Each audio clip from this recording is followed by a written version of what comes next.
The Peugeot e-308 is a stylish electric vehicle, but what I really want to find out is how it compares to its smaller sibling, the e-208, and the plethora of alternatives out there on the market, from smaller sized electric SUVs, hatchbacks, and even saloons.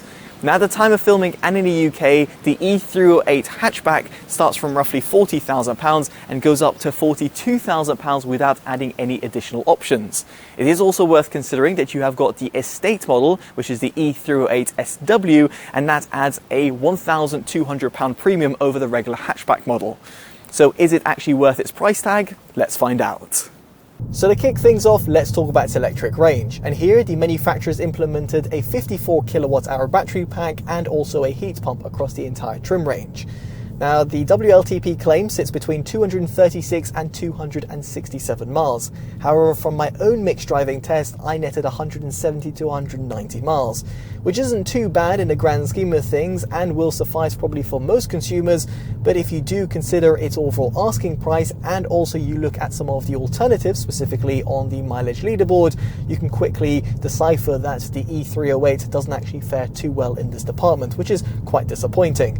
I'd also like to highlight that the likes of the Vauxhall Corsa E and the Peugeot e-208 were tested with the older 50 kilowatt hour battery pack, so the newer models of them will actually probably do a little bit better and sit closer to the figure that I attained with the e-308. Now, what I'm trying to say over here is that I was actually expecting better range, but given the overall specs that were provided ahead of time, it's almost no surprise that it doesn't fare all that well, given my prior experience of some of the other vehicles from the Stellantis group. Now, in order for you to be as efficient as possible, there is regenerative braking. And right now I'm rolling in drive mode, and therefore if I were to just lift off the accelerator pedal as I exit this bend, you can see that the vehicle continues rolling. If, however, I reach down to the center console and press the B button, it starts decelerating the vehicle pretty rapidly. However, I will continue rolling, and as I don't want to be rolling at 5 miles an hour in a 60 mile an hour zone, I'll continue driving. Now, yes, indeed, B mode will decelerate the vehicle, but unfortunately will not give you that one pedal drive like some of its competitors, which yet again is quite disappointing. And it would have been great to actually see either a degree of customization via the use of, for example, flappy paddles, or via the infotainment system, or indeed implement a full one pedal drive. And the reason this is actually quite good and something that I quite like using is because when you're going around the city, if you simply lift off the accelerator pedal, you can come to a complete standstill, which effectively makes inner city drives just a little less cumbersome. Now, of course, you do have the ability to plug it in, and via its CCS port, it will take up to 100 kilowatts of input, which is not too shabby, but yet again not class-leading figures. And nonetheless, it will certainly suffice for most because it will go from 20 to 80% in just half an hour. As for its Type 2 port, it is limited to 7.4 kilowatts of input, and that is due to its onboard charger, which yet again is quite disappointing given the fact that some manufacturers offer 11 or 22 kilowatt onboard chargers, at least as an option or even as standard. As a result, it means to go from 20 to 80% using a regular wall box, it'll take you roughly 4.5 hours. And if this was a 0 to 100% claim, which is what I often use in my reviews, I'd expect this to sit at upwards of 8 hours. As for a 3-pin input, it will take a lot longer, sitting at 14.5 hours to go from 20 to 80%. Now, the vehicle's efficiency won't exactly set your world alight, and the same could be said about its overall performance. Here you've got a singular motor that is planted on the front axle, therefore delivering power to the front wheels only. And here, combined with its battery pack, will dispatch 115 kilowatts of power or 156 horsepower and 270 newton meters of torque. Now, I had it tested via RaceLogic's Performance Box Touch from 0 to 20 miles an hour in 2.35 seconds, 0 to 30 miles an hour in 3.95 seconds, 0 to 60 miles an hour in a disappointingly slow 9.49 seconds, and 50 to 70 miles an hour in 4.4 seconds. I also clocked in a peak acceleration of 0.39 Gs. Indeed, these times are actually pretty disappointing in the all-electric market, but will certainly suffice for most consumers. As for its top speed, it is capped at 106 miles an hour. So yes, indeed, the e-308 won't exactly give you that exhilarating experience unlike some EVs. However, it's still very fun to drive. And that is in part due to the fact that you've got a compact steering wheel, giving you a heightened sense of connection with the front axle and also making you feel like the vehicle's quite nimble. Better still, its suspension system has been tuned to perfection, at least in my opinion. In this respect, it'll soak up a lot of the anomaly, speed bumps and potholes when you're pottering around town, and also not suffer from too much body lean when you're going around those winding country routes. However, make no mistake, it doesn't have the heightened sense of driver's input in comparison to sportier alternatives, and the fact that it's operating on a front-wheel drive configuration won't feel as good as rear-wheel drive alternatives. With that said, there are also some more expensive alternatives that offer you an all-wheel drive configuration, and these will give you an even heightened sense of traction and grip, therefore giving you better sense of confidence if you're faced with trickier conditions. Moving swiftly on, let's talk about its interior design. And truthfully, it's not going to compete with more luxurious alternatives out there on the market, but even at its price point, I really like its stitching work, the upholstery, and even the materials that have been used throughout the cabin. Furthermore, it's fantastic to see that you've got a practical interior design with physical buttons and dials on the steering wheel, traditional stalks, and even shortcut buttons that are found just underneath the infotainment system. In fact, Peugeot have gone one step further and included the eye toggles as well. These are effectively customizable to a certain degree and allow you shortcuts to certain settings on the infotainment system. Useful, for example, if you want to quickly access your driver assistance systems, or for example, connect up to, for example, your phone, or indeed just go onto the maps. Now, on the note of the 10-inch infotainment system, it's actually very responsive and also intuitively laid out, at least after you get your head around it. It also supports Android Auto and Apple CarPlay over a wired and wireless transmission. This comes included as standard across the entire trim range.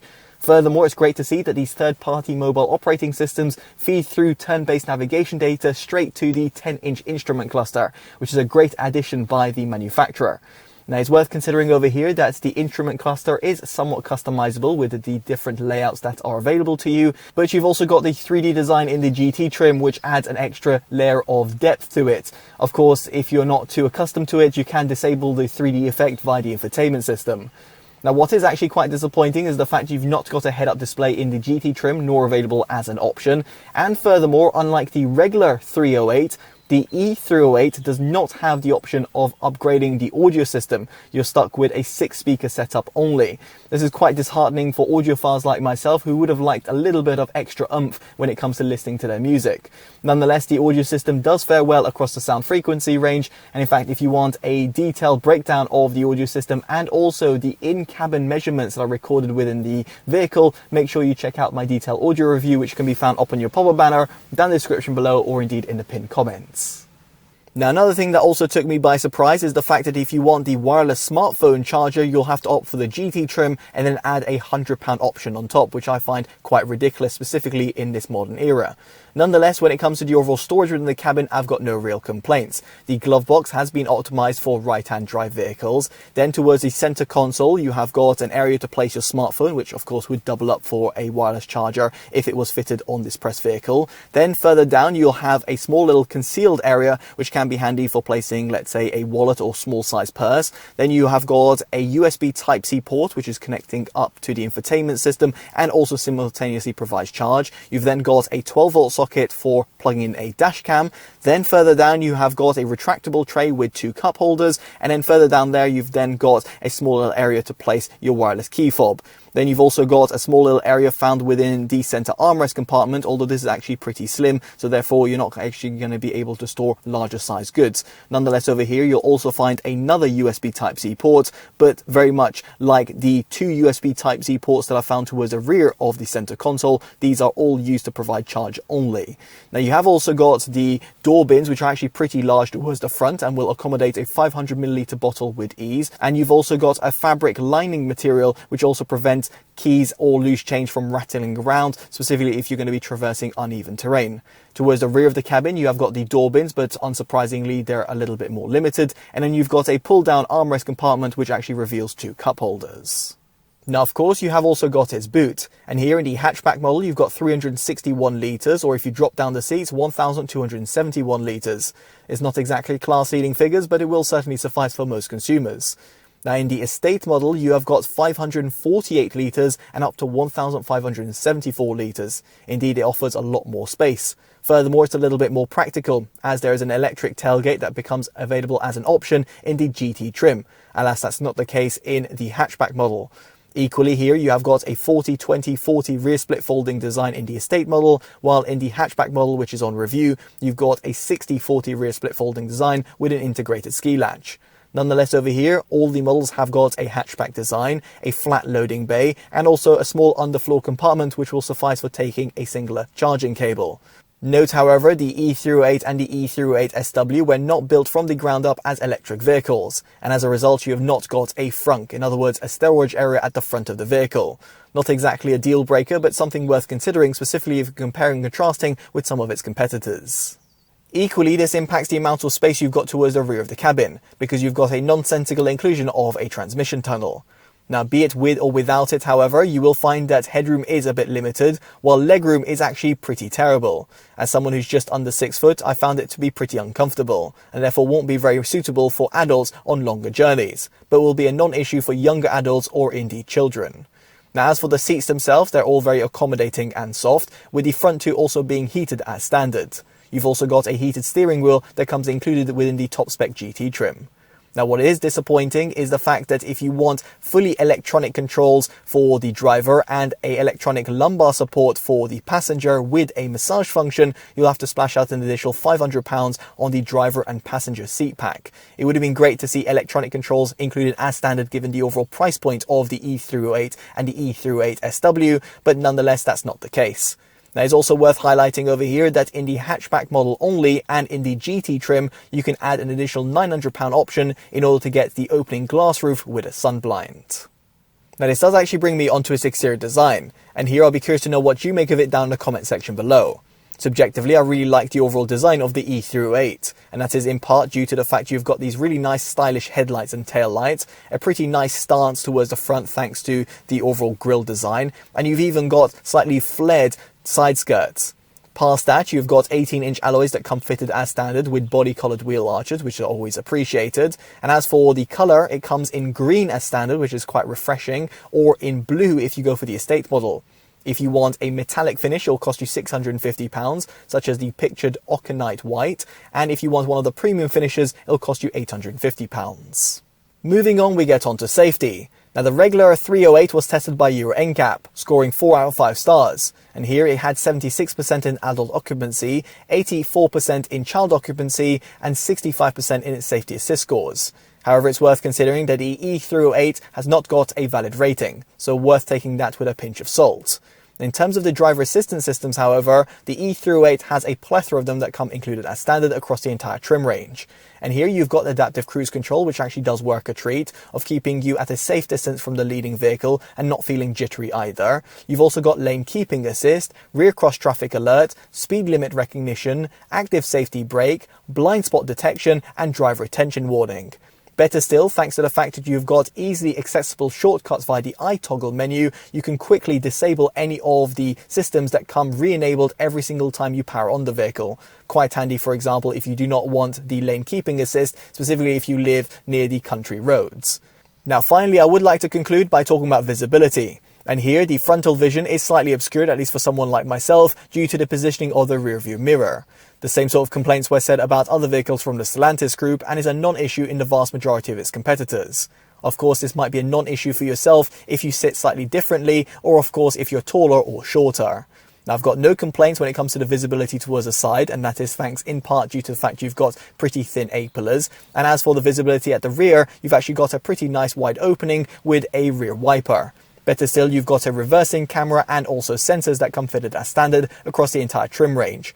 However, in the GT trim, you'll also have front parking sensors.